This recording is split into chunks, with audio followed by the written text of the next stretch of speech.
Hello बच्चों, कैसे हो सब। और आज हम पढ़ने वाले हैं अपने क्लास 9th की हिस्ट्री। और इस वीडियो में हम पूरी हिस्ट्री कवर करेंगे, यानी कि जो जो चैप्टर आपको क्लास 9th की हिस्ट्री में पढ़ने हैं वो सारे के सारे चैप्टर्स हम इस एक वीडियो में कवर करने वाले हैं। ठीक है, तो हम इस एक वीडियो में कवर करने वाले हैं कौन कौन से चैप्टर्स।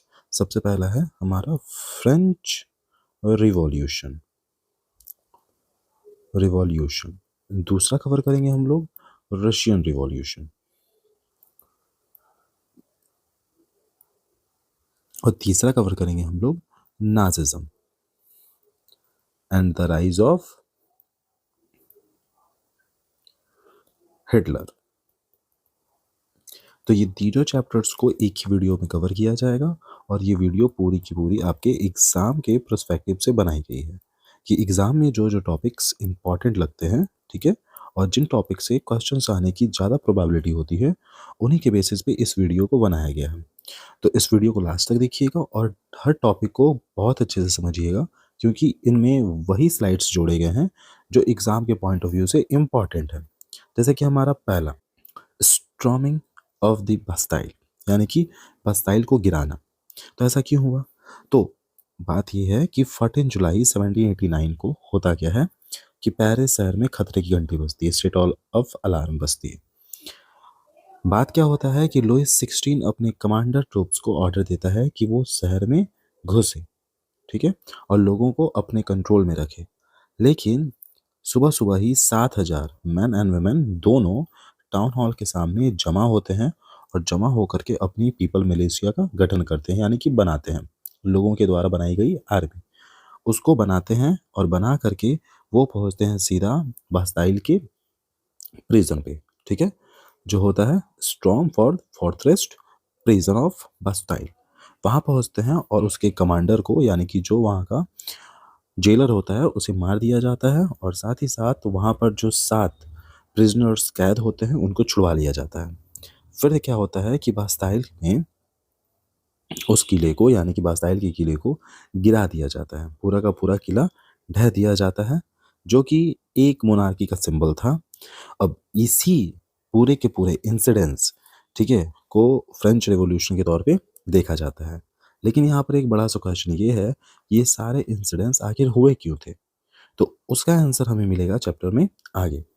तो इसका रीज़न ये था कि इकोनॉमिकली देखा जाए तो लुइस 16, ठीक है, जो कि बर्बन फैमिली से बिलोंग करता है, 1774 में, ठीक है, थ्रोन पे बैठता है, यानी कि वो राजा बनाया जाता है फ्रांस का। 20 साल की एज में उसकी शादी होती है ऑस्ट्रियन प्रिंसेस मैरी एंटोनियट से। जब उसे राजा बनाया जाता है, तब वो पाता है कि उसकी पूरी की पूरी जो ट्रेजरी है, खजाना है, उसका जो अकाउंट है वो पूरा खाली मिलता है, ठीक है। क्यों खाली मिलता है? वॉर के कारण, कि कंटिन्यूसली वॉर लड़ने की वजह से उसकी पूरी फाइनेंशियल रिसोर्सेज हो जाती है खत्म। क्लियर है यहाँ तक? अब जो बास्टाइल का किला था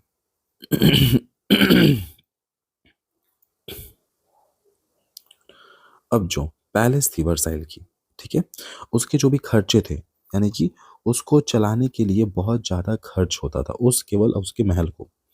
तब क्या होता है कि वॉर में उसने टोटल, जिसकी वजह से उसकी पूरी ट्रेजरी खाली हुई थी, 13 अमेरिकन कॉलोनीज़ को उन्होंने इंडिपेंडेंस दिलवाया था, और उन 13 कॉलोनीज़ को इंडिपेंडेंस दिलवाने के लिए उसकी लड़ाई हुई थी ब्रिटेन से, और ब्रिटेन से लड़ते लड़ते लगभग वो 2 बिलियन लीवर्स का कर्ज में आ चुका था, जिसका इंटरेस्ट रेट लगभग 10% था। तो इस तरह से करके फ्रांस के किंग, यानी कि लुइस 16 की पूरी ट्रेजरी खाली हो जाती है। अब वहाँ पर आता है सबसिस्टेंस क्राइसिस। अब सबसिस्टेंस क्राइसिस क्या है कि वहाँ का पॉपुलेशन बढ़ रहा था, 23 मिलियन से बढ़ करके 28 मिलियन हो गया था। जो 23 मिलियन आपका 1775 में था, वही 28 मिलियन बढ़ करके हो गया था 1789 के अराउंड, ठीक है। तो अब जब लोग बढ़ रहे हैं तो उनकी डिमांड्स भी बढ़ेगी, पॉपुलेशन बढ़ रहा है तो फूड गेन्स की डिमांड्स भी बढ़ेगी, सब कुछ बढ़ेगा, और तब आता है subsistence crisis. Production of grains could not keep peace with demand. जो कि प्रोडक्शन ऑफ ग्रेन्स थे, जिस हिसाब से ग्रेन्स को प्रोड्यूस किया जा रहा था, ठीक है, वो डिमांड को मैच नहीं कर रहा था, क्योंकि लोगों की डिमांड ज़्यादा थी और प्रोडक्शन थी कम। तो प्राइजेस जो थे वो धीरे धीरे बढ़ने लगे। तो लोगों में उसे खरीद पाने की जो कैपेबिलिटी थी वो ख़त्म हो गई, क्योंकि लोगों के पास जो पैसा था वो लिमिटेड था और चीज़ों के प्राइजेस बढ़ते जा रहे थे। तब क्या होता है कि जो गैप होता है अमीर और गरीब के बीच में वो और ज़्यादा बढ़ते चला जाता है। अगला है हमारा रोल ऑफ फिलोसफर्स। तो इसमें कुछ इंपॉर्टेंट्स पॉइंट हैं कि क्वेश्चन आ सकता है, आपके एमसीक्यू के क्वेश्चंस यहाँ से बनने के चांसेस हैं। जिसमें जॉन लॉक ने कौन सी बुक लिखी थी? तो उस बुक का नाम था टू ट्रीटीज ऑफ गवर्नमेंट। रूशो ने कौन सी बुक लिखी थी? Social contract. और मॉन्टेस्क्यू ने कौन सी बुक लिखी थी? The spirit of the laws. Clear है? तो ये इंपॉर्टेंट है बच्चों, इसे याद कर लेना बढ़िया से, ये एमसीक्यू में आ सकते हैं। अगला आते हैं हम लोग, the outbreak of the revolution. Outbreak of the revolution का मतलब है कि आखिरकार वो कौन सा टर्निंग पॉइंट था जिस पर, कौन सा वो टर्निंग पॉइंट था जिस पर क्या होता है कि रिवॉल्यूशन स्टार्ट होता है। तो जो पुराना कानून था, ओल्ड रिजीम था मोनार्क का, ठीक है, उसमें केवल पावर दी गई थी फर्स्ट स्टेट और सेकंड स्टेट को कि वो डिसाइड कर सकते हैं कि टैक्स कितना होगा। अब फ्रेंच सोसाइटी 3 स्टेट्स में डिवाइडेड थी, ठीक है, जिसमें पहला था फर्स्ट स्टेट, यहाँ पर सेकंड स्टेट और यहाँ पर थर्ड स्टेट। फर्स्ट स्टेट में आपके क्लैरिगी आ जाती थी, सेकंड स्टेट में नोबिलिटी और थर्ड स्टेट में बाकी के पीसेंट्री आर्टिशियंस वो सारे लोग आ जाते थे। तो इसमें जो टैक्स लेना है ना वो डिसाइड करते थे फर्स्ट स्टेट और सेकंड स्टेट, और टैक्स देने का काम कौन करते थे? Third state. यानी कि थर्ड स्टेट को टैक्स देना है, लेकिन कितना देना है और कैसे देना है ये डिसाइड करने की पावर उनके पास नहीं थी। तो जो लास्ट मीटिंग हुई थी टैक्स को लेकर के वो हुई थी 1614 में। अगेन एमसीक्यू के क्वेश्चन है बच्चों, मार्क कर लो। तो 1614 में लास्ट मीटिंग हुई थी टैक्स को बढ़ाने को लेकर के। उसके बाद जो मीटिंग होती है वो होती है 5 मई 1789। तो असेंबली बुलाया जाता है टैक्स को बढ़ाने को लेकर के, और ये डिसाइड किया जाता है कि फर्स्ट स्टेट, सेकंड स्टेट और थर्ड स्टेट अपने 300 मेंबर्स भेजेगा। लेकिन मीटिंग वाले दिन क्या होता है कि फर्स्ट स्टेट, सेकंड स्टेट अपने 300 मेंबर भेजता है, लेकिन थर्ड स्टेट अपना 600 मेंबर्स को भेजता है, जो कि अपने पीसेंट्स, आर्टिशियंस और वुमेन्स, ठीक है, उन सबों के जो लेटर्स होते हैं, डिमांड्स होते हैं, टोटल 40,000 डिमांड्स को लेकर के उनके रिप्रेजेंटेटिव पहुंच जाते हैं हॉल एंड वर्साइल में, ठीक है, जहां पर वो मीटिंग चलनी होती है।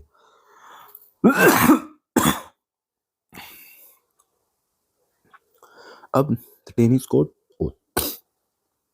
इसमें क्या है, इसमें क्या है बच्चों कि 20 जून को जो असेंबली होती है, ठीक है, अब जो असेंबली हुई थी वहां पर उसमें कंडीशन ये हुआ इस वाले में कि 300 मेंबर फर्स्ट स्टेट के, सेकंड स्टेट के 300 मेंबर और थर्ड स्टेट के 600 मेंबर। तो 600 मेंबर जो थे थर्ड स्टेट के, उनको उस हॉल के अंदर घुसने की परमिशन नहीं दी जाती, और घुसते भी हैं तो वो पूरे लास्ट में खड़े होते हैं। मीटिंग होती है यहाँ पर, इधर फर्स्ट स्टेट, इधर सेकंड स्टेट, थर्ड स्टेट यहाँ पर, और उनकी बात को कोई मानता नहीं है। तो अब टैक्स बढ़ाने को लेकर के वोटिंग होती है, तो वोट देने का जो राइट है वो थर्ड स्टेट को नहीं दिया जाता है। क्यों? क्योंकि अगर वोटिंग होगी तो फर्स्ट स्टेट, ये सेकंड स्टेट और ये थर्ड स्टेट, इसका मतलब है किसी भी हाल में वोट किसके फेवर में जाएगा? थर्ड स्टेट के फेवर में। इसीलिए वो थर्ड स्टेट को वोटिंग राइट नहीं देते हैं। तब इस पे बवाल होता है और थर्ड स्टेट वहाँ से उठकर चले जाते हैं, और फिर वो खुद जा कर के टेनिस कोर्ट में अपनी एक मीटिंग अरेंज करते हैं, ठीक है, और उसी मीटिंग में वो ये डिसाइड करते हैं कि हम अपना एक अलग नेशनल असेंबली बनाया जाएगा। और उस मीटिंग को चलाने वाले 2 पर्सन जिनका नाम था एबे सीरियस और मिराबी, ठीक है, ये दोनों उस मीटिंग को बहुत अच्छे से गवर्न करते हैं, चलाते हैं, और चला करके अपना एक अलग से, ठीक है, तैयार करते हैं एक नेशनल असेंबली, एक कॉन्स्टिट्यूशन, और अपने हिसाब से फ्रांस को चलाने की बात करते हैं। उसके बाद अब आती है फ्रांस में कॉन्स्टिट्यूशनल मोनार्की।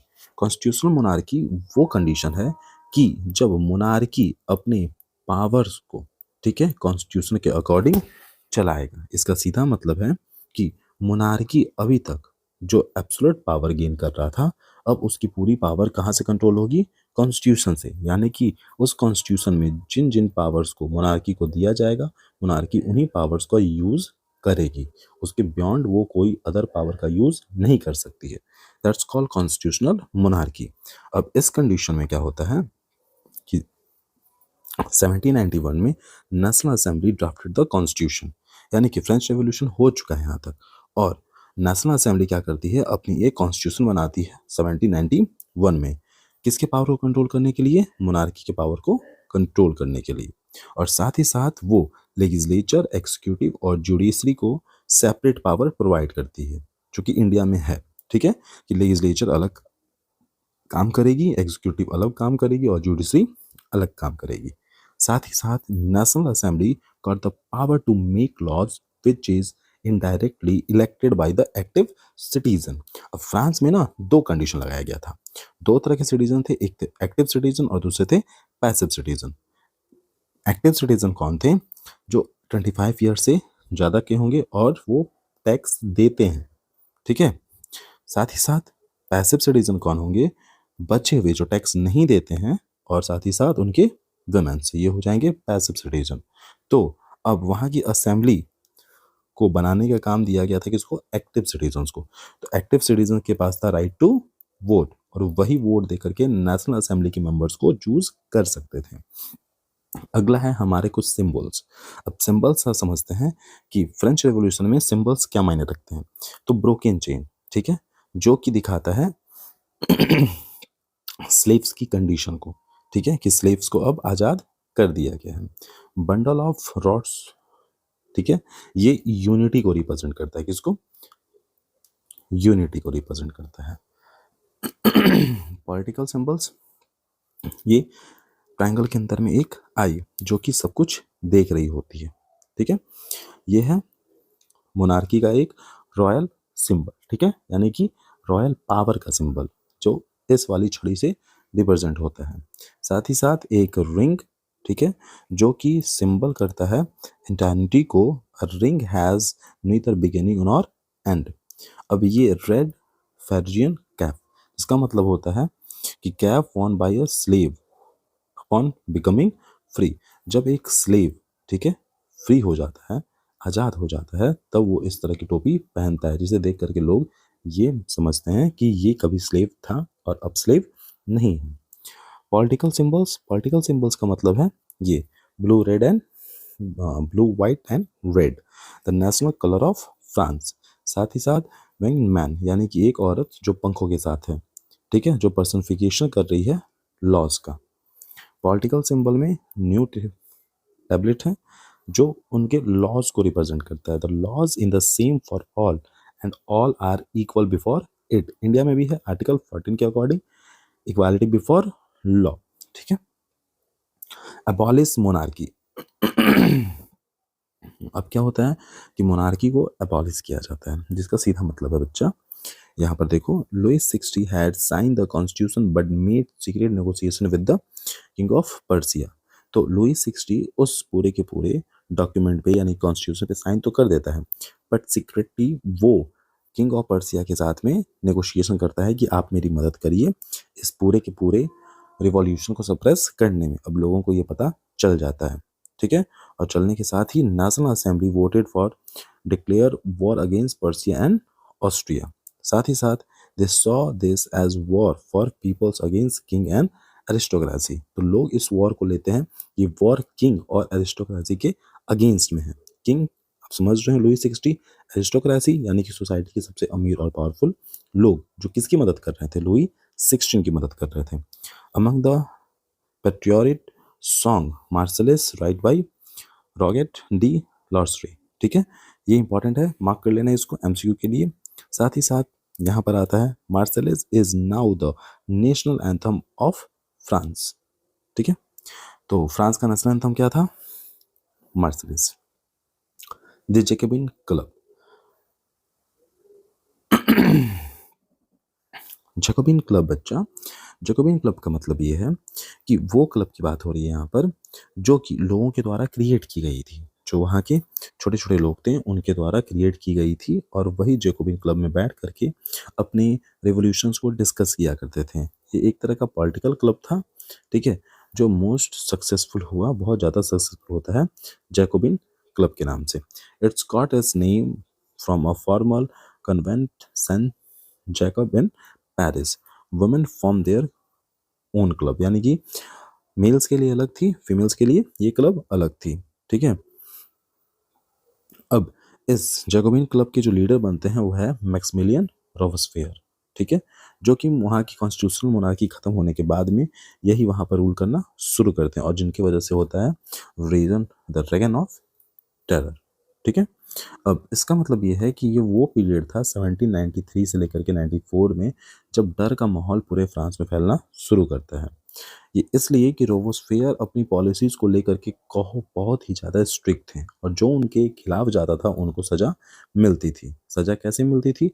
उन्होंने एक गिलोटिन नाम का एक यंत्र बनवाया था, जो कि आदमियों का, ठीक है, यानी कि जो लोगों का जो सर है वो धड़ से अलग करता है। यहाँ पर देखो, लोगों का सर जो है धड़क से अलग करता है। यहाँ से इस लीवर को खींचा जाता है और ये ब्लेड सीधा इस पे गिरती है। इसका एक बॉडी इस तरफ और सर इस तरफ, यहाँ पर आप देख सकते हो।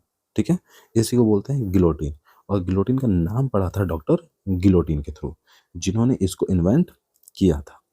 ठीक है, अगला है हमारा कि रोबोस्फेयर ने क्या किया, अपनी मनमानी चलाने के लिए, अपना डिक्टेटरशिप अप्लाई करने के लिए पूरे फ्रांस पे, Robespierre government issue law placing a maximum ceiling on wages and price. Meat and bread were rationed हो गए थे। Peasants were forced to transport their gains to the citizen and sell it at price fixed by government। यानी कि अब वहाँ के जो peasants थे वो मजबूर थे अपने सारे फूड्स गेन को किस दाम पे बेचने के लिए, जो दाम गवर्नमेंट उन्हें फिक्स करके देगी। इसका मतलब है कि गवर्नमेंट ने जो दाम फिक्स किया है, जो रेट फिक्स किया है, जरूरी नहीं है कि पीसेंट्स को उसमें फ़ायदा हो। इसीलिए वो सारे के सारे लोग अब रोबोस्फेयर से नफरत करना शुरू करते हैं। ठीक है, साथ ही साथ instant of traditional monarchies, traditional monsieurs and madams are French men's and women's wear henceforth citizen and citoyen।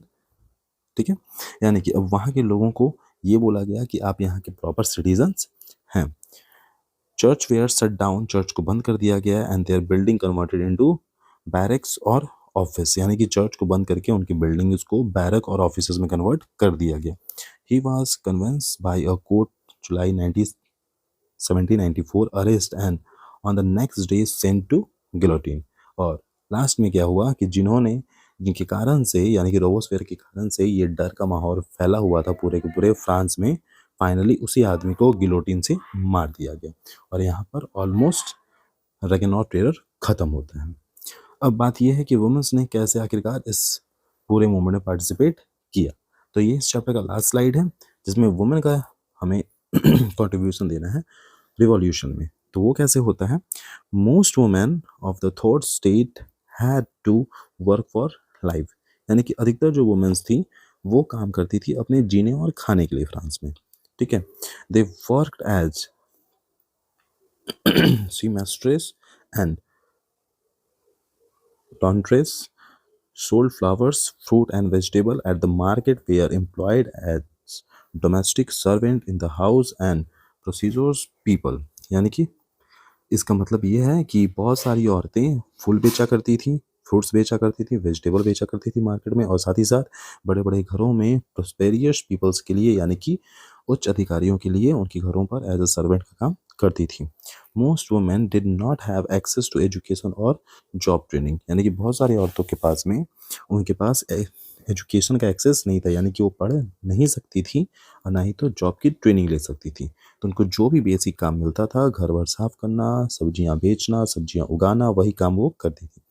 Only daughters of nobles, यानी कि बड़े घर की जो बेटियां होती थी, उन्हीं को थर्ड स्टेट वाली, ठीक है, उन्हीं को ये परमिशन दी गई थी कि आप लोग थोड़ी बहुत स्टडीज़ कर सकती हैं और साथ ही साथ अपनी फैमिलीज़ को अरेंज कर सकती हैं। क्लियर है? तो ये वुमेन का थोड़ा बहुत रोल था, वुमेन का थोड़ा बहुत रोल था फ्रेंच के रिवॉल्यूशन में। ठीक है, तो इन पॉइंट से आप इन टॉपिक्स को समझ सकते हो। चलो बच्चा, ओवरऑल ये पूरा चैप्टर खत्म होता है। हाँ तो बच्चों, अब हमारा जो चैप्टर है अगला वो है socialism in Europe and the Russian revolution. ठीक है, ये सेकंड चैप्टर है हमारा, और इस चैप्टर में हम देखेंगे तीन तरह की पर्सनैलिटीज़ के बारे में। इसका मतलब ये है कि जो रशिया था, यानी कि यूरोप में जब नेशनलिज्म की शुरुआत होती है, सोशलिज्म की शुरुआत होती है, तब उस समय पर 3 तरह के लोग ज़्यादा फेमस होते हैं। एक थे लिबरल्स, दूसरे थे रेडिकल्स और तीसरे थे कंज़र्वेटिव्स। अब इन तीनों को अच्छे से समझते हैं कि ये तीनों क्या-क्या थे। जैसे कि जो लिबरल्स थे, वो क्या चाहते थे कि लिबरल्स चाहते थे want nation which tolerate all religion, साथ ही साथ कि Britain favoured the church of England, Austria and Spain favoured the Catholic church. ठीक है, यानी कि जो लिबरल्स थे वो चाहते थे कि रिलीजन्स जो चर्च है वो टॉलरेट करे सारे रिलीजन्स को। साथ ही साथ इंग्लैंड फेवर करते थे, इंग्लैंड और ऑस्ट्रिया, और साथ ही साथ स्पेन कैथोलिक चर्च को। समझ में आ रही बात ये, यानी कि दो तरह के क्रिश्चियंस थे, एक थे कैथोलिक और दूसरे थे प्रोटेस्टेंट, वो हम आगे समझेंगे। Oppose the uncontrolled power of dynastic ruler, साथ ही साथ they wanted to safeguard the right of individual against government, यानी कि लिबरल्स थोड़े अच्छे किस्म के आदमी थे। वो सोसाइटी में चेंज तो चाहते ही थे, साथ ही साथ वो लोगों के इंडिविजुअल राइट्स को भी प्रोटेक्ट करना चाहते थे।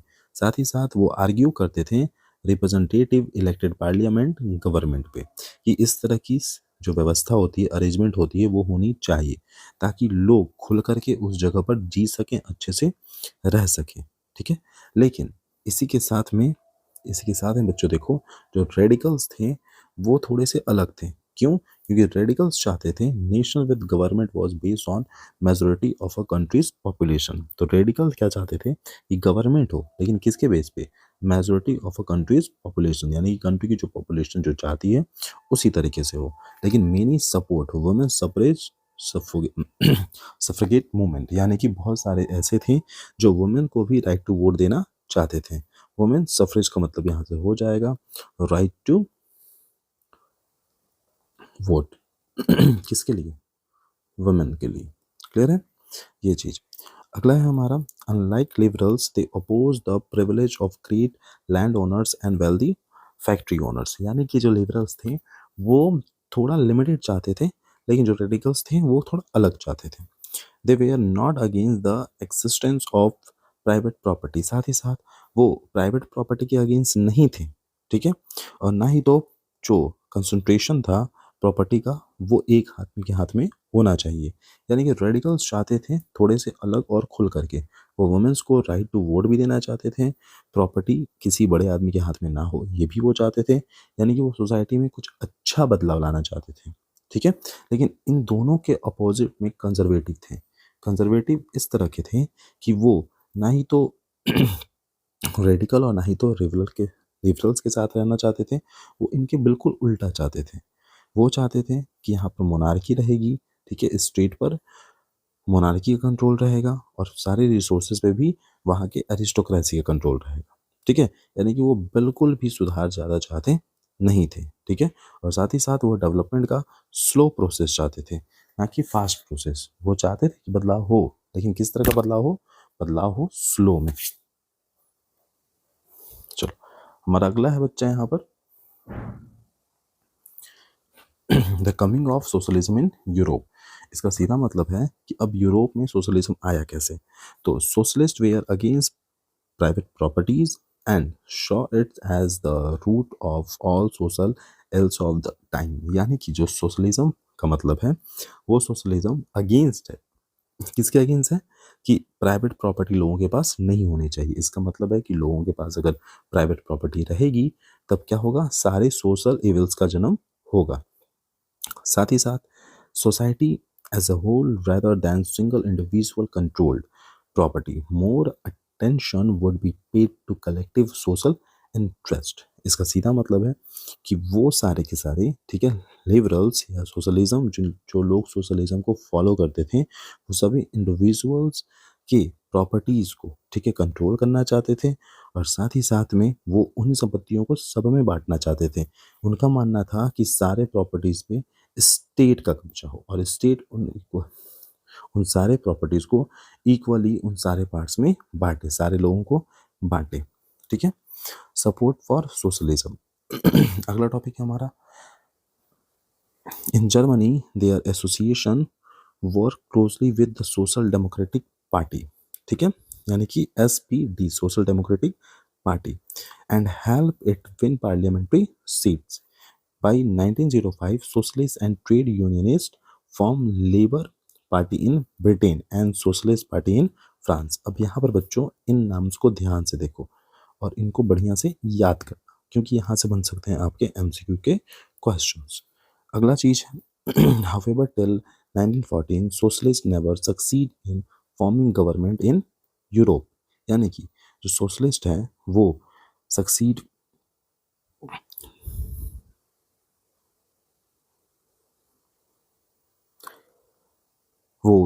नहीं कर पाते हैं, ठीक है। 1940 तक भी कोई भी एक इंडिपेंडेंट यूरोप में अपनी गवर्नमेंट बनाने का, तब तक हो जाता है रशियन रिवॉल्यूशन। अब कुछ पॉइंट रशियन रिवॉल्यूशन के देख लिया जाए तो रशियन रिवॉल्यूशन जो बोला जाएगा वो है फरवरी रिवॉल्यूशन ऑफ 1917 को ही रशियन रिवॉल्यूशन बोला जाता है।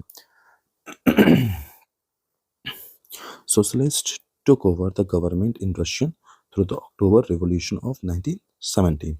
The event of February and October are monarchy called the Russian Revolution. यानी कि जो फरवरी में जो मूवमेंट्स हुआ था और साथ ही साथ अक्टूबर में जो मूवमेंट्स हुआ था उसी को फॉर्मली हम लोग जानते हैं रशियन रिवॉल्यूशन के नाम से। अब उस रिवॉल्यूशन में हुआ क्या था, जो 1940 में जार निकोलस II जो थे वो रसिया पे रूल कर रहे थे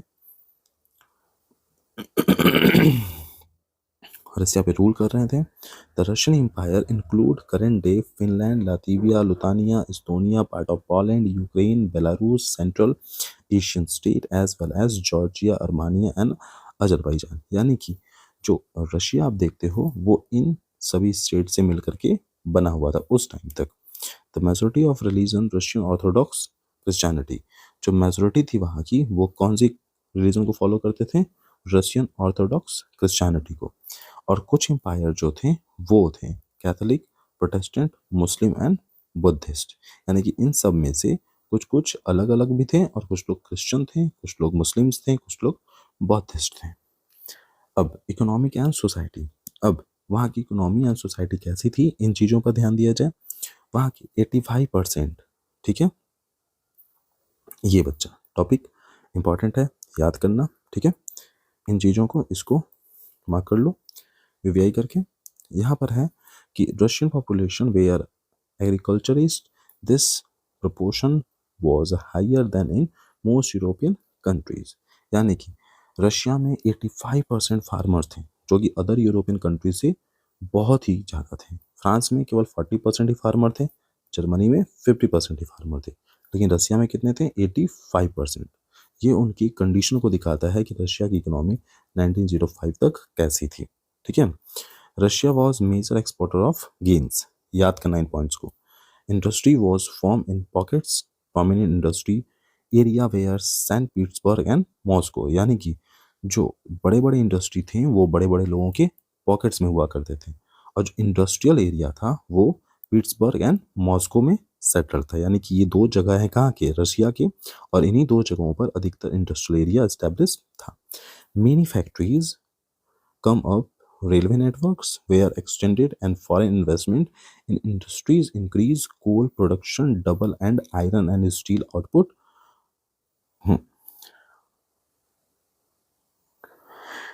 अगला यहाँ तक बच्चों समझ गए।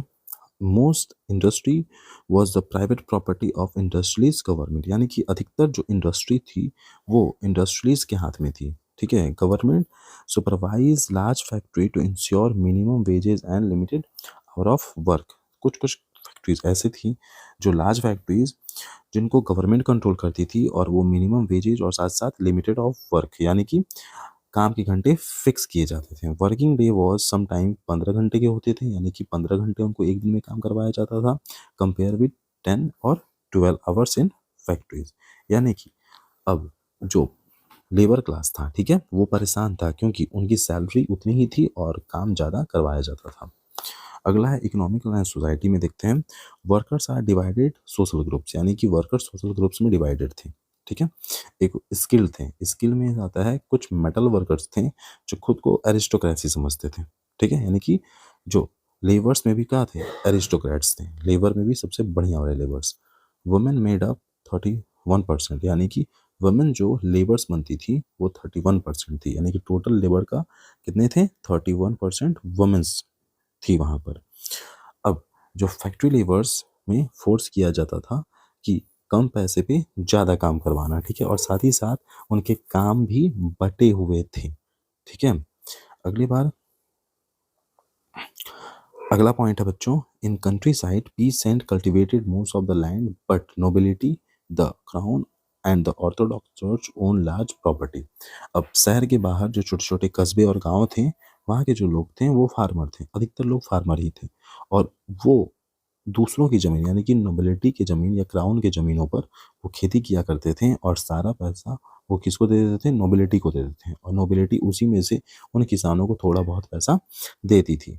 Like workers peasant too were divided, they had no respect for the nobility, यानी कि नोबिलिटी के सामने उन लोगों की कोई रिस्पेक्ट नहीं थी। In Russia peasants wanted the land of noble to give to them, frequently they refuse to pay rent and even murdered landlord, और फाइनली वो लोग परेशान होकर के उन सारे लैंडलॉर्ड्स को मारना शुरू करते हैं जो उन्हें परेशान कर रहे थे। अब रसिया में जो रिवॉल्यूशन होता है, देखा जाए तो वो रिवोल्यूशनरी पार्टी दो ग्रुप में डिवाइडेड थी, एक थी बोल्शेविक और दूसरे थे मेंशेविक। एक थी बोल्शेविक और दूसरे थे मेंशेविक।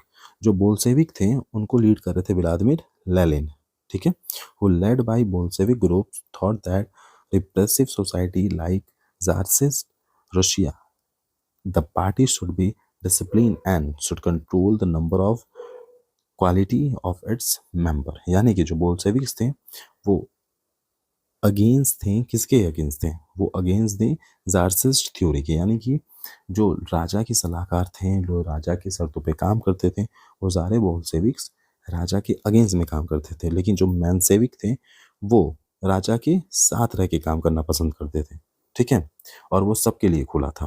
देखो यहाँ पर दिया है ना कि जर्मनी में था और मेंशेविक ग्रुप सबके लिए था, जो भी आके ज्वाइन कर सकता है, लेकिन बोल्शेविक सबके लिए नहीं था, जिसको लीड करते व्लादिमीर लेनिन। अब अ ट्रबुलेंट ईयर यानी कि टाइम, द 1905 रिवॉल्यूशन।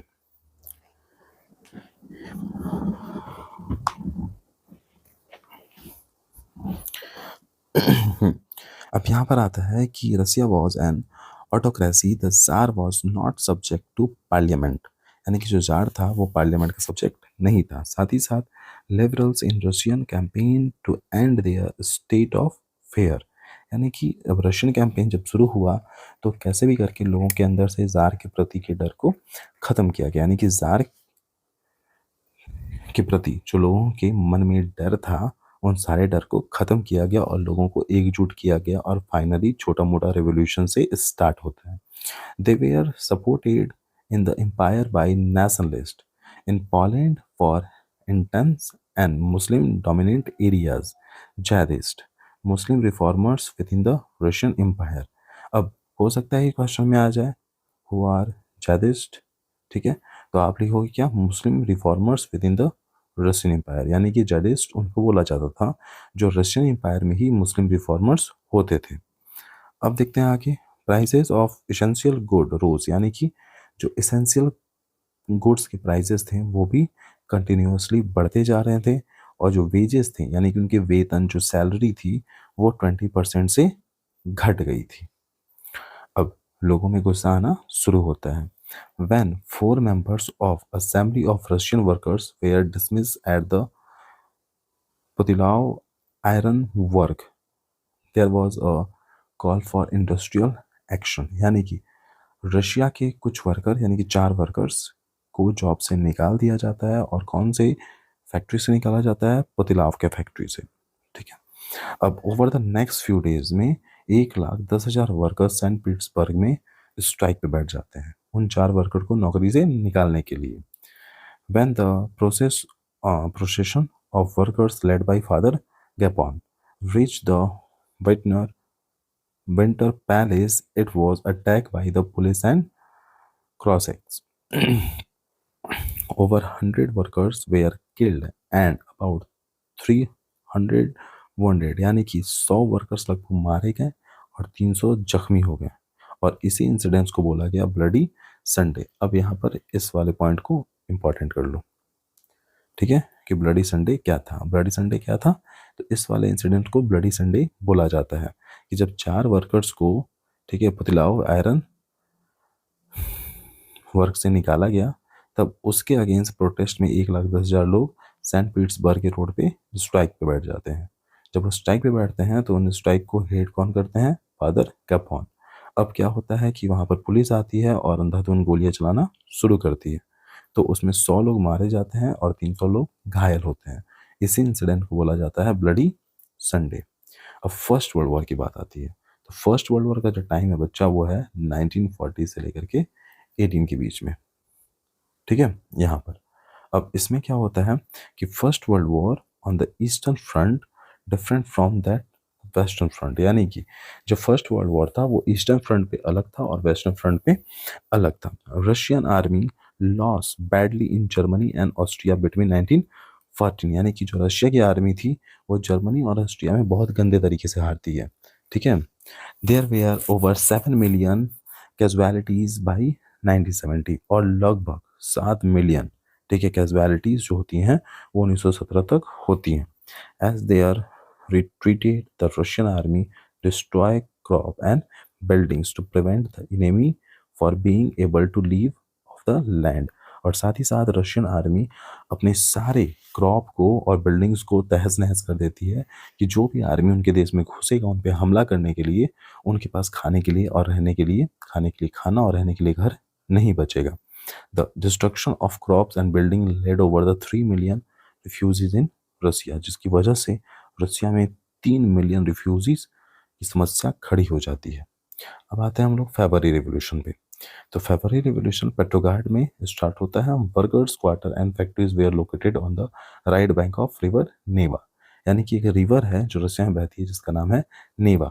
अब जो रिवर बहती है बच्चा नेवा, ठीक है, उसके इस साइड में एरिस्टोक्रेसी थी और इस साइड में लेबर का क्वार्टर, यानी कि इधर रहते थे सारे लेबर और इधर रहते थे सारे अमीर लोग, ठीक है। तो जाहिर सी बात है जब लेबर अमीरों को देखेंगे तो उनका जो इक्वालिटी है या फिर उनकी जो वांट्स है वो उन्हें बार बार ये रियलाइज करवाएगी कि नोबिलिटी उनके पास ज़्यादा पैसे हैं और ज़्यादा वो एज मौज से रह रहे हैं। यहाँ पर देखो, on the left bank were the fashionable areas winter palace and the office buildings including the palace where the Duma met, ठीक है, वो सब कुछ किधर था? लेफ्ट बैंक पे। कौन सी नदी की? रीवा नदी की। In February 1970 food shortage were deeply felt in the workers quarter.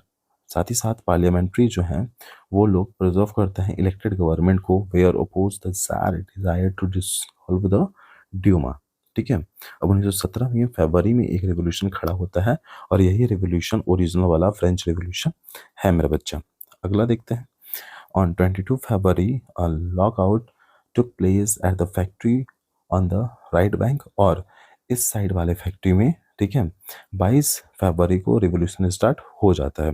23 फरवरी को workers 50 factory call strike in sympathetic in many factories, यानी कि 23 फरवरी को लगभग 50 फैक्ट्रीज में स्ट्राइक अनाउंस कर दिया जाता है। Women led the way to strike, और वुमेन्स भी इस स्ट्राइक में पार्टिसिपेट करती हैं। This came to be called the international women's day, और इसी डेट को इंटरनेशनल वुमेन्स डे के तौर पे मनाया जाता है। कौन सी डेट को? 23 फरवरी को।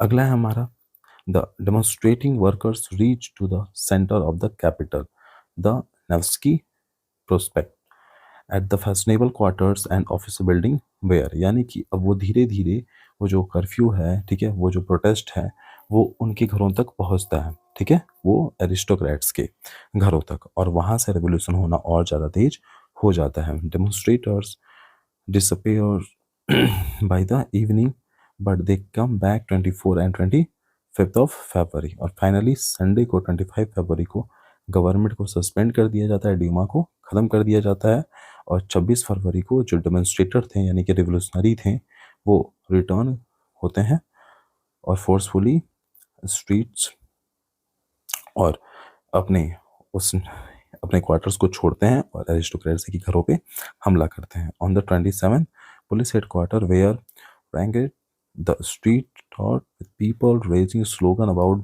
Bread wages and better hour of and democracy. चलो इन चीज़ों को बच्चा मार्क कर लो, ठीक है।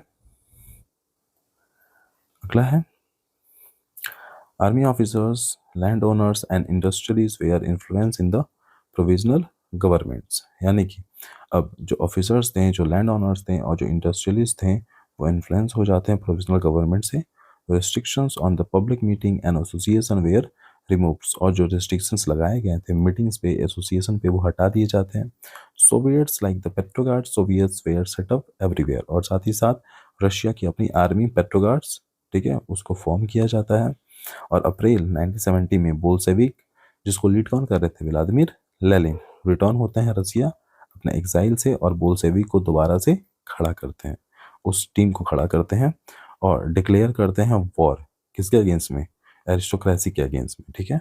और साथ ही साथ उन सारे पावर्स को पीसेंट्स, ठीक है, और इन सबको देने के लिए प्रॉमिस करते हैं, यानी कि अप्रैल थीसिस निकालते हैं। अप्रैल थीसिस इंपॉर्टेंट है, वो इसलिए कि अप्रैल थीसिस में क्या क्या डिमांडें की गई थी। तो अप्रैल थीसिस में बैंकों का नेशनलाइजेशन किया था, पीसेंट्स को उनकी ज़मीनें दी गई और साथ ही साथ उनके 3 डिमांड्स रखे गए, वही थी April thesis. The revolution of 1970। अब क्या किया जाता है, the military revolutionary committee order to seize government offices and arrest ministers.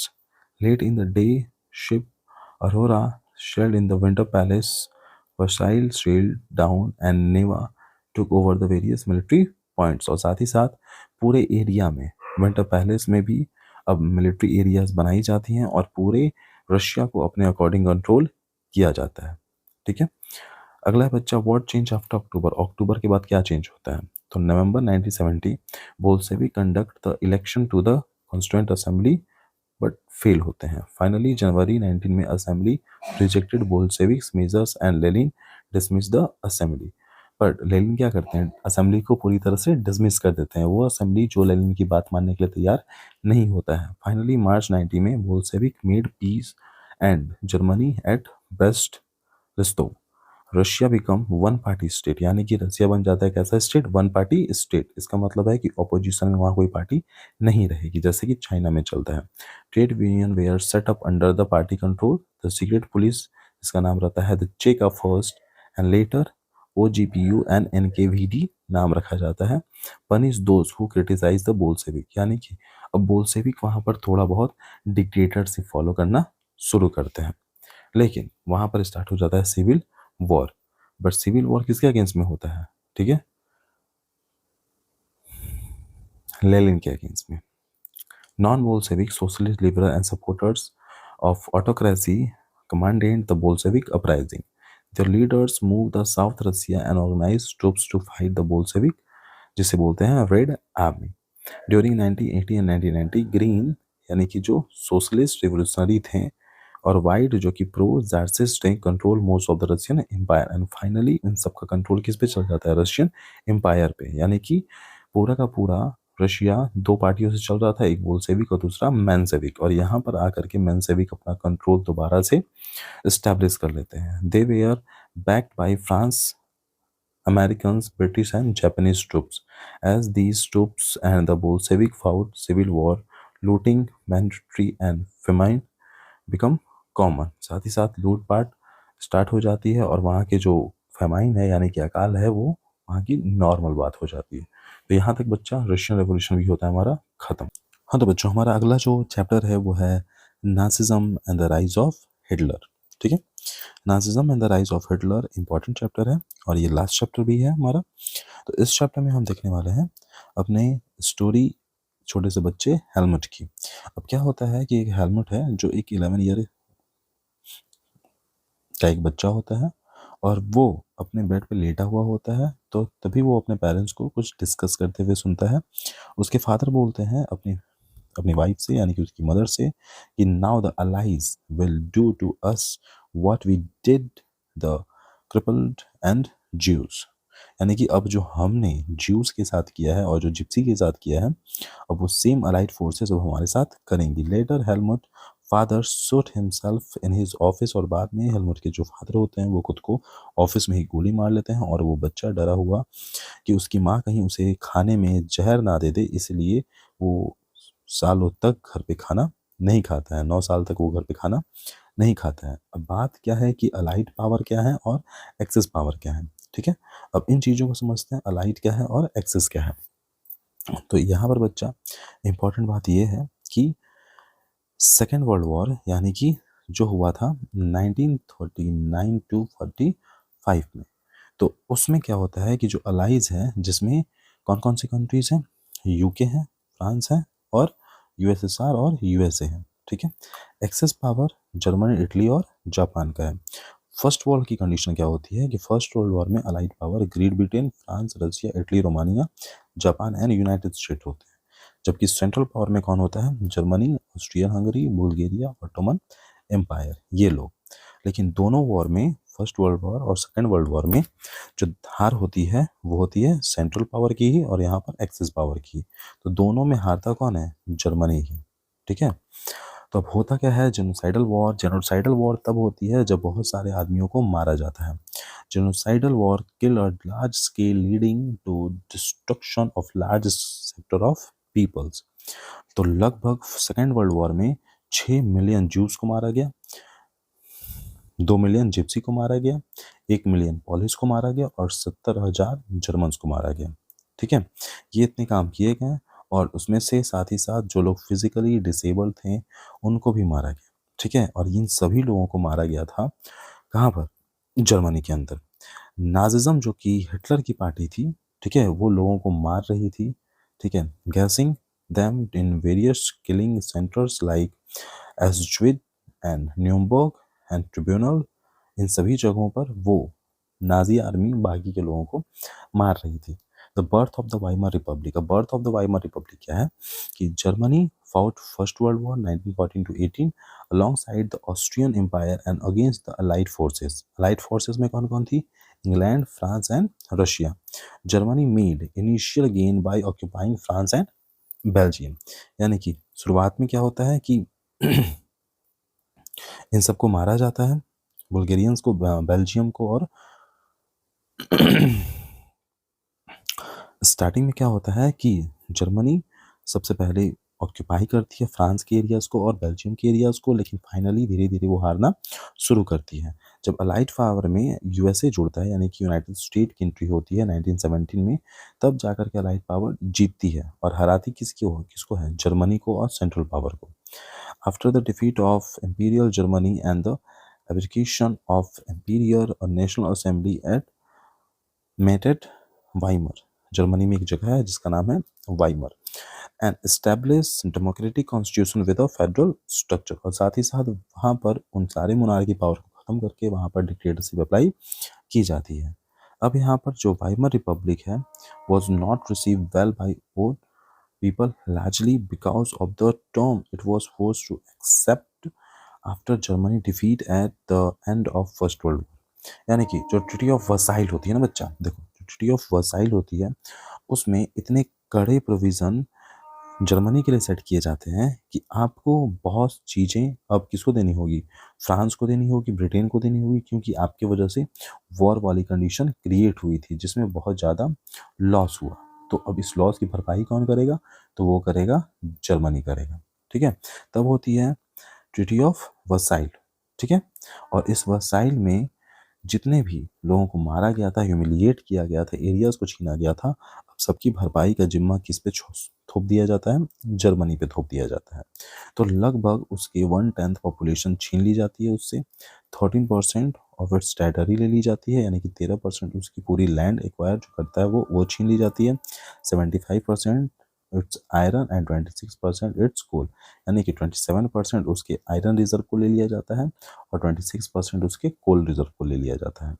And finally ये सब चीज़ फ्रांस, पोलैंड, डेनमार्क और लिथुआनिया अपने में बांट लेते हैं। The allied power demonstrated Germany to weaker its power. और साथ ही साथ जो अलाइड पावर है जर्मनी के पावर को कम करने के लिए जर्मनी पे बहुत सारे सेंक्शंस लगा देती है। अगला है हमारा द इफेक्ट ऑफ वॉर, कि फर्स्ट वर्ल्ड वॉर का इम्पैक्ट क्या पड़ा। The war had a devastating impact on the entire continent, both physically and financially. From the continent of creditors, Europe turned into the debtors, यानी कि वो continent जो शुरू से ही, ठीक है, सबको क्रेडिट था, यानी कि कर्ज देता था और वो कर्ज लेने वाला बन गया. Finally unfortunately infant Weimar republic was बिगिन made to pay the sin of the old empire, यानी कि जो भी काम, यानी कि जिस वजह से वॉर हुआ था उन सभी की जिम्मेदारी किस पे दी जाती है, जर्मनी पे थोप दी जाती है कि अब तुम क्या करोगे, उन सारे वॉर का खर्चा जो होगा वो उठाओगे. Those who supported the Weimar Republic mainly socialist, Catholics and Democrats, यानी कि जो लोग वाइमर रिपब्लिक का सपोर्ट कर रहे थे मेजरली वो कौन थे, सोशलिस्ट थे, कैथलिक्स थे और डेमोक्रेट्स थे. They were mockingly called the November criminals. ठीक है. साथ ही साथ become easy target to attack the conservatives nationalist circle, यानी कि जो लोग इन सभी को अटैक कर रहे थे उनको बोला गया November criminals. Political radicalism and economic crisis. अब यहाँ पर इन चीज़ों को समझते हैं कि ये क्या मतलब है इसका. The birth of Weimar Republic, जैसे ही वाइमर रिपब्लिक को बनाया जाता है वर्ल्ड वॉर 1 के बाद में, वैसे ही revolutionary uprising the Pactist League on the pattern of Bolshevik revolutionary in the many cities. Those opposed to his, such as Socialists, Democratic, and Catholics, met in Weimar to give shape in Democratic Republic. साथ ही साथ the Weimar Republic crossed the rising with the help of a war veteran organization called Free Crops. यहाँ पर ये बच्चा important है, इसको mark कर लो. The Enquist Spetis from founder of communist party of Germany. ठीक है. अगला आते हैं the year of depression. The year of depression का मतलब है कि Germany investment and industrial recovery were totally dependent on short term loan largely from the USA. The supported the withdraw the Wall Street Exchange crash in 1929 and finally 1929 में क्या होता है ना कि अमेरिका का जो स्टॉक मार्केट है वो क्रैश कर जाता है और अमेरिका जो पैसे, ठीक है, टैक्स के तौर पे या फिर तो हेल्प के तौर पे वो जर्मनी को प्रोवाइड करती है, वो सप्लाई बंद हो जाता है, वो पैसे अमेरिका देना जर्मनी को बंद कर देती है और जर्मनी की कंडीशन और भी ज़्यादा बदतर हो जाती है. अब क्या होता है, on the single day 24 October 30 million shares where sold, और ये 24 अक्टूबर को अमेरिका के लगभग 13 मिलियन शेयर्स बिक जाते हैं, जिसकी वजह से पूरा ग्लोबली एक डिप्रेशन स्टार्ट हो जाता है. डिप्रेशन का मतलब होता है बच्चा मंदी. ठीक है. जब मनी की वैल्यू क्या हो जाती है, डाउन होने लगती है, मनी की वैल्यू डाउन होने लगती है, उस कंडीशन को बोलते हैं हम लोग depression. The rise of Hitler to power. अब यहाँ पर हिटलर जो है वो पावर में आना शुरू होता है. तो कैसे, तो Hitler in the economic polity and society form the background to Hitler rise to power, यानी कि उस समय क्राइसिस ने, यानी कि इकोनॉमिक क्राइसिस ने जिस तरह के economical, political and societal condition तैयार किए थे उसी ने हिटलर को जन्म दिया. हिटलर का जन्म हुआ था 1889 में. कहाँ पर, ऑस्ट्रिया में. Hitler spend his youth in poverty. Hitler ने अपना पूरा जवानी जो है वो गरीबी में बिताया था. When the first world war broke out enrolled the army act to messenger in the front, यानी कि जब वर्ल्ड वॉर 1 स्टार्ट हुआ तब वो आर्मी में उसकी नौकरी लगी और वो एज ए मैसेंजर के तौर पे फर्स्ट वर्ल्ड वॉर में खुद को कंट्रीब्यूट करता है. जब जर्मन डिफेट हॉरिबली और जर्मन्स को बहुत गंदे तरीके से हराया गया, जर्मन वर्कर्स पार्टी, ठीक है, बाद में 1990 में हिटलर किसको ज्वाइन करता है, जर्मन वर्कर्स पार्टी को ज्वाइन करता है और वहाँ से धीरे धीरे अपने पॉलिटिकल करियर का स्टार्टिंग करता है. तब वो एक बनाता है national socialist German workers party, जिसका नाम बदल करके बाद में कर दिया जाता है नाजी पार्टी. ठीक है. तो यहाँ पर ये इंपॉर्टेंट हो जाएगा बच्चा. ठीक है. नाजी पार्टी का पहला नाम क्या था, तो national socialist German workers party. अब नाजी का प्रोपेगेंडा क्या था, ये सीधा क्वेश्चन में कन्वर्ट किया जाएगा आपका. What is Nazi propaganda. ठीक है, इसे ध्यान से पढ़ लेना. Hitler was a powerful speaker. His passion and his work move peoples. He promised to build a strong nation under the injustice and Versailles of treaty, यानी कि जो भी इनजस्टिस हुआ था जर्मनी के साथ में ट्रीटी ऑफ वर्साइल्स में, ठीक है, उन चीज़ों को ख़त्म किया गया. उसकी वजह से जर्मनी में और भी जर्मन के लोगों में फ्रांस के प्रति और भी गुस्सा फैलना शुरू हुआ और उन्होंने हिटलर पर भरोसा करना स्टार्ट किया. Restore the dignity of the German people. साथ ही साथ नाज़ी पार्टी ये लोगों पे भरोसा दिलाती थी कि ट्रीटी ऑफ वर्साइल में हमारी जो भी बेइज्जती हुई है, उस डिग्निटी को हम दोबारा वापस दिलवाएँगे। Promise employment those looking for work, और उन सभी लोगों को जॉब की गारंटी उसने दिया, जो लोग नौकरी की तलाश में घूम रहे थे। साथ ही साथ Hitler devise a new system of politics, उसने एक नया सिस्टम पॉलिटिक्स का एनहांस किया, डेवलप किया। He understood the significance of ritual and spiritual in the mass mobilisation.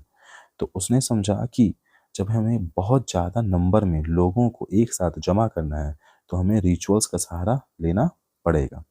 Nazi held massive rally and public meetings to demonstrate the supporters of Hitler, ठीक है, and instill the sense of unity among the people। यानी कि वो बड़े बड़े जुलूस उसने करवाए, गैदरिंग्स करवाई, ताकि ज़्यादा से ज़्यादा लोग नाज़ी पार्टी और हिटलर को समझें और जानें। फाइनली उसने अपना एक लाल बैनर बनवाया और उस पर स्वास्तिका एक चिन्ह बनवाया, ठीक है, जो लोगों को रिचुअली जोड़ना शुरू करता है और लोग उस पर भरोसा करना शुरू करते हैं। द डिस्ट्रक्शंस ऑफ डेमोक्रेसी, और यहाँ से हिटलर ने पूरे डेमोक्रेसी को बर्बाद करना शुरू कर दिया।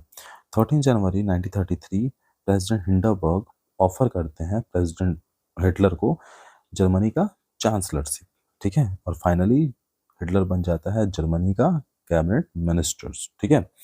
अब मिस्टीरियस फायर में, तो इसका मतलब ये हो जाता है कि पार्लियामेंट बिल्डिंग में फरवरी के महीने में एक आग लग जाती है जर्मनी की पार्लियामेंट में, ठीक है, और सब कुछ जल के तहस नहस हो जाता है। Finally the fire degree of 28 February 1933 indefinitely suspended civil services, civil rights, यानी कि जो फायर डिग्री ऑर्डर की जाती है, यानी कि लोगों में, वो लोगों के जो सिविल राइट्स हैं वो ख़त्म कर देती है। सिविल राइट्स में क्या क्या आता है?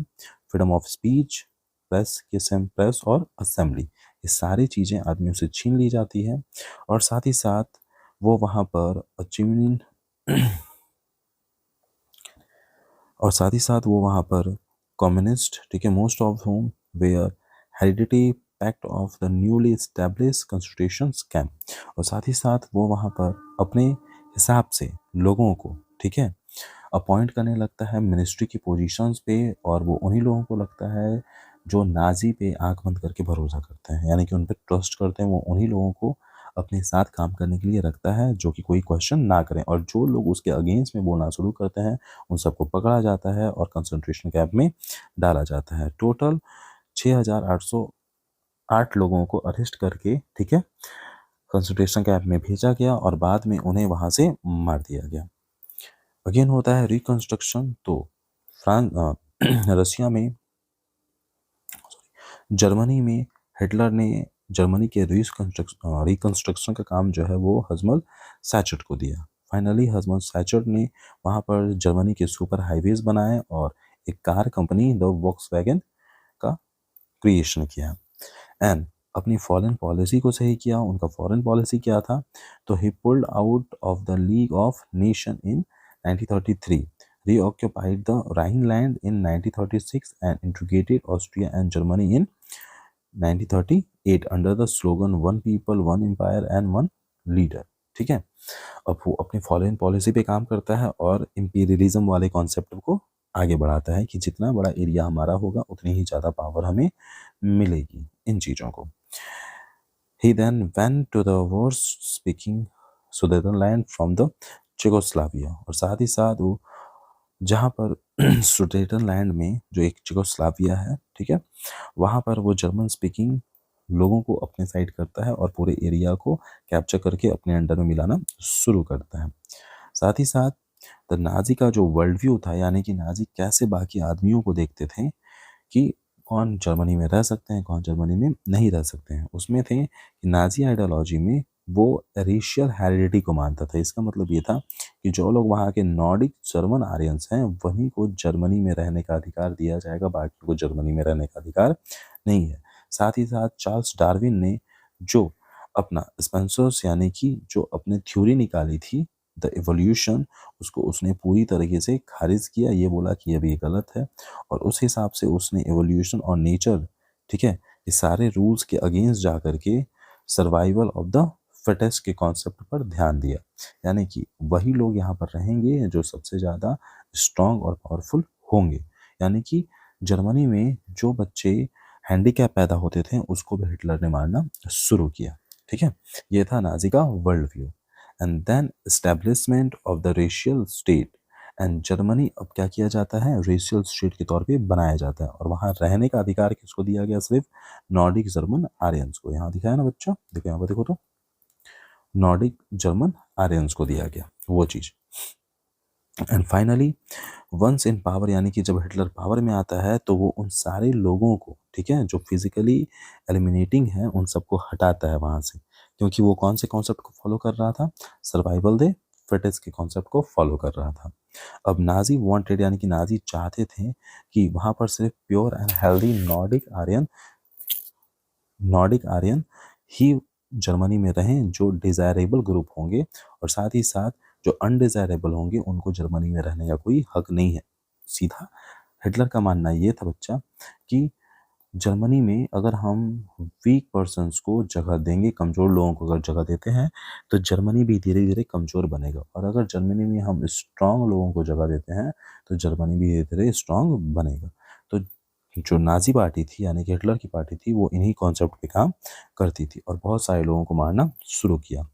अब बात यह है youth in Nazi Germany, Nazi Germany की यूथ कैसी थी।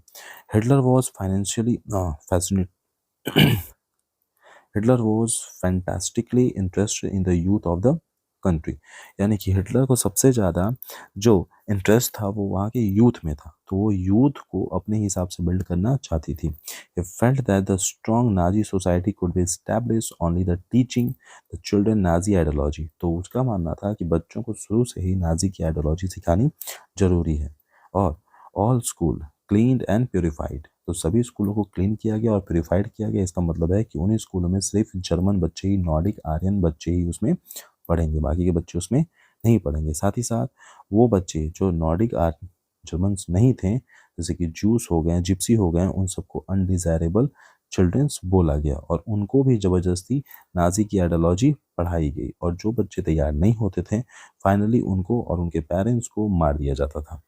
तो ये था नाजी का वर्ल्ड व्यू। अब the Nazi cult of motherhood, अब इसका मतलब यह है कि नाजी पार्टी ने अब वहाँ पर औरतों का सहारा लिया अपनी आर्मी को और स्ट्रांग बनाने के लिए। इसका सीधा मतलब ये है बच्चा कि उन्होंने एक अवार्ड सिस्टम स्टार्ट किया, कि उनका मानना था कि नाजी, ठीक है, औरतें ही जो रियल ब्लड हैं, ठीक है, वही परफेक्ट बच्चों को जन्म दे सकती हैं। The fight for the equal rights for man and women wrong and it's would be destroy society, उसका मानना ये था। While boys were taught to be aggressive, masculine and still-hearted, girls were told that they had to become good mother and rear pure-blooded Aryan children, यानी कि जो rare Nordic Aryan Germans माएँ हैं वही एक प्योर बच्चे को जन्म दे सकती हैं, ये चीज़। The girl had maintain purity of the race, यानी कि गर्ल्स को अपनी प्योरिटी बना करके रखनी पड़ेगी, और साथ ही साथ फ्रॉम द ज्यूस, यानी कि ज्यूस से दूरी बना के रखनी पड़ेगी। इसका सीधा मतलब है कि एक प्योर ब्लड जर्मन औरत ज्यूस से शादी नहीं कर सकती है, ना ही तो ज्यूस एक जर्मन औरत से शादी कर सकता है। अगर ऐसा होता है तो ज्यूस को उस समय मारा जाएगा, उस औरत को भी सजा दी जाएगी और ऐसा बोला जाएगा कि वो समाज की सबसे बड़ी दुश्मन है। ये काम किया गया कहाँ, नाजी वर्ल्ड व्यू में। एंड फाइनली है बच्चा,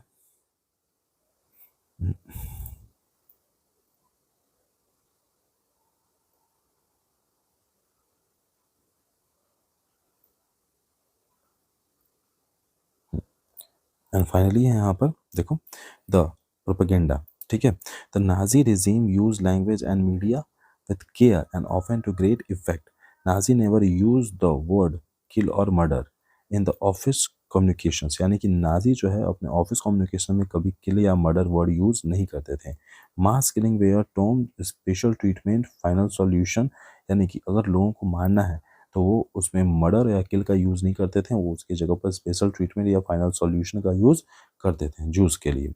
अब साथ ही साथ यहाँ पर गैस चैम्बर्स बनवाए गए और उन गैस चैम्बर्स में उन सारे लोगों को डाला गया जो कि नाजी के अगेंस्ट में बात करते थे और नाजी प्रोपेगेंडा के अगेंस्ट में काम करते थे। तो चलो बच्चों, पूरा हिस्ट्री हमारा ख़त्म होता है। अब आपका काम एक ये है कि जिन जिन चीज़ों को मैंने मार्क करवाया है एमसीक्यू के बेसिस पे या फिर तो वीवीआई के बेसिस पे, उन सब को पढ़ो, वो एग्ज़ाम के लिए क्या है, बहुत ही ज़्यादा इम्पॉर्टेंट हो जाता है। क्लियर है? चलो, गुड लक बच्चों।